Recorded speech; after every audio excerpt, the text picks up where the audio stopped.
Shalom. First and foremost, I want to give all praises, honor, and glory to Yahweh, Bahasham, Yahushai, Bahasham, Recha Kodash. Double honors to the elders and the apostles of Great Millstone, and peace and blessings to the elect. And today we're going to go into the book of Deuteronomy, the 31st chapter.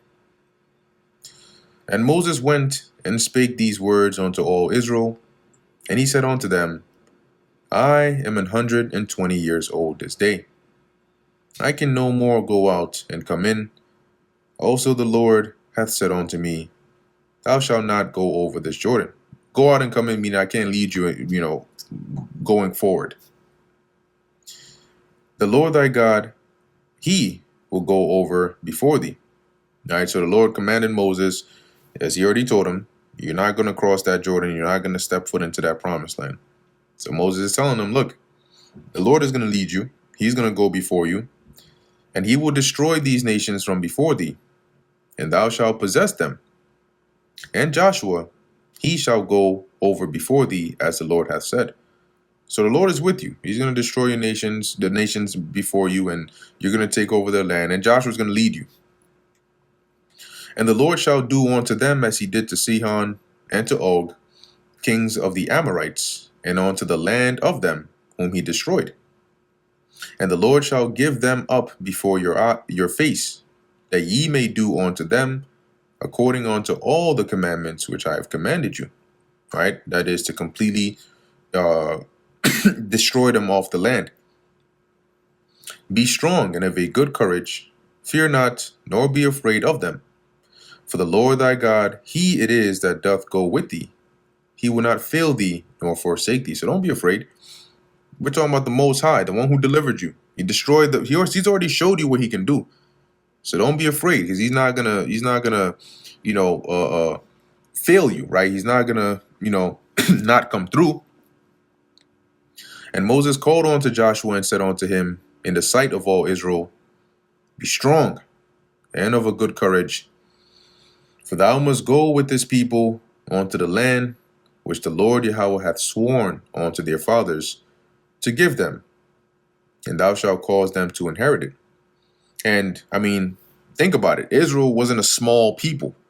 So Joshua, having to bear this burden upon him, it was a heavy task. But that's why Moses exhorted him, and so did the Lord. And the Lord, he it is that doth go before thee. He will be with thee.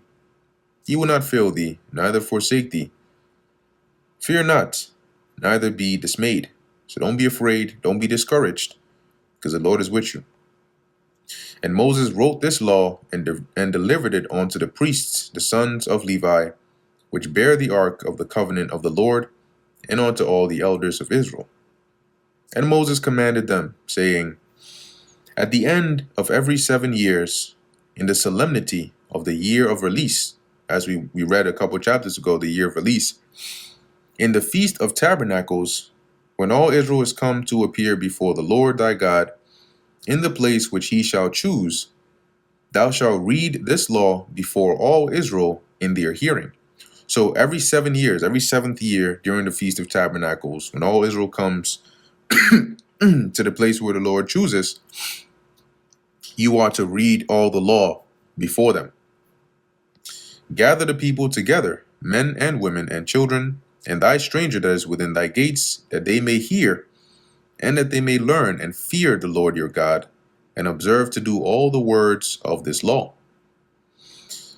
And that their children, which have not known anything, may hear and learn to fear the Lord your God. Right, because they weren't there at the time the instructions were given, but they would hear it and they would learn it, right, alongside it being taught to them, at home and everything. And that way, this keeps the fear of the Lord and the knowledge of his instructions amongst Israel continually, as long as ye live in the land whither ye go over Jordan to possess it. And the Lord said unto Moses, behold, thy days approach that thou must die.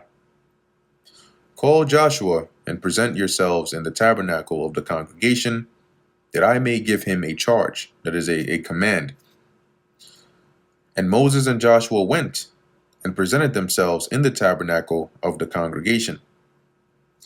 And the Lord appeared in the tabernacle in a pillar of a cloud, and the pillar of the cloud stood over the door of the tabernacle. And the Lord said unto Moses, Behold, thou shalt sleep with thy fathers, and this people will rise up and go whoring after the gods of the strangers of the land. So basically, you're going to die. And these people, right after you die, you're going to turn right back around and they're going to start idol worshiping. And they're going to serve the god, the idols of the heathens that are in the land that they're going, right? Whither they go to be among them, and will forsake me and break my covenant which I have made with them. Then mine anger shall be kindled against them all that day, and I will forsake them, and I will hide my face from them. That is, when the Lord says he'll hide his face, it means he's going to withdraw his presence. And they shall be devoured, and many evils and troubles shall befall them, so that they will say in that day, Are not these evils come upon us because our God is not among us? So the Lord is saying, look, I'm telling you what's going to happen. They're going to be disobedient. They're going to start idol worshiping. I'm going to get pissed off, and I'm going to withdraw my presence. And that's going to include my hedge of protection. And the calamities, the evils, the troubles, that's going to start to hit them. And it's going to be so bad upon them that eventually they're going to stop and realize, damn, this is all happening because the Lord is not with us. And I will surely hide my face in that day for all the evils which they have wrought, and that they have turned onto other gods. So because of that iniquity that they're going to do, I'm going to hide myself. I'm not going to make my presence felt among them to deliver them, to help them. No. Now therefore write ye this song for you, and teach it the children of Israel. So the Lord was about to give Moses the lyrics to a song that he was supposed to teach, that actual song, to Israel. And it would, as we're about to read, it would be a witness against them. And it was really a prophetic song, right? Which the next chapter goes into. It says here, put it in their mouths, that the song, or that this song, may be a witness for me against the children of Israel. So this song, right, which it's going to go into in Deuteronomy 32, right? Their disobedience, what would happen to them, eventually the judgments the Lord would bring, how he would draw himself back and forsake them for a period of time, but eventually how he would have mercy on them, and then judgments, right?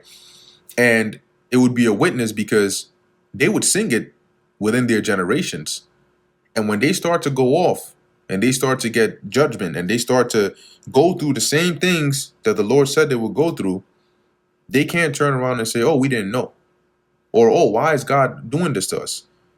Because the very same song they've been singing from generation to generation is testifying against them that you knew the songs you sung. Literally, the lyrics tell you what would happen if you go in this wicked way. And that's exactly what you're doing.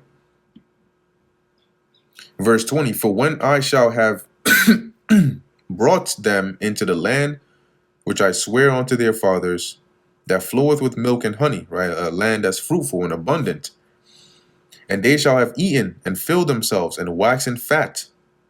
Then they will turn unto other gods and serve them, and provoke me and break my covenant.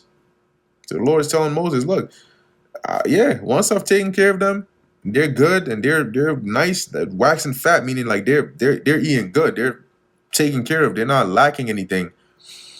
They're gonna get comfortable. They're gonna get beside themselves, and they're gonna start to commit idolatry again. And it shall come to pass, when many evils and troubles are befallen them, that this song shall testify against them as a witness. For it shall not be forgotten out of the mouth of their seed, for I know their imagination which they go about. So make sure they learn this and they pass it down, so that when that evil comes, they can't have anything to say. Okay, for it was in that song that they sung, and they should have sung it and they should have followed it. Because I already know, for I know their imagination, I know their thoughts, which they go about, which they're planning to do, even now. Before I have brought them into the land which I swear, I already know what they're going to do once they're in there. Moses therefore wrote this song the same day and taught it the children of Israel. And he gave Joshua the son of Nun a charge and said, Be strong and of a good courage, for thou shalt bring the children of Israel into the land which I swear unto them, and I will be with thee. And that is the Lord will be with with Joshua. And it came to pass, when Moses had made an end of writing the words of this law in a book until they were finished, so he wrote everything, that Moses commanded the Levites which bear the ark of the covenant of the Lord, saying, Take this book of the law and put it in the side of the ark of the covenant of the Lord your God, that it may be there for a witness against thee. For I know thy rebellion and thy stiff neck. Behold, while I am yet alive with you this day, ye have been rebellious against the Lord. And how much more after my death? So even while I was alive, you were rebelling against him. How much more for I'm not here? It's like saying people commit, crime rates are high, even when you have police officers scattered throughout your community. How much more if the police weren't there? Gather unto me all the elders of your tribes and your officers, that I may speak these words in their ears, and call heaven and earth to record against them, or to record against them.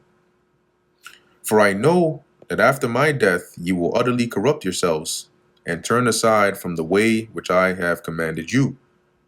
And evil will befall you in the latter days. Why? Because you will do evil in the sight of the Lord. So I already know what's going to happen to you. You're going to do evil. You're going to provoke the Lord, right? To provoke him to anger through the work of your hands, through your actions. And Moses spake in the ears of all the congregation of Israel the words of this song until they were ended. And that brings us to the end of the book of Deuteronomy, the 31st chapter. Lord willing, that was edifying to the elect. In closing, I want to give all praises, honor, and glory to Yahweh, Bahasham, Yahweh Shai, Bahasham, Rachah Kodash. And until next time, Shalom.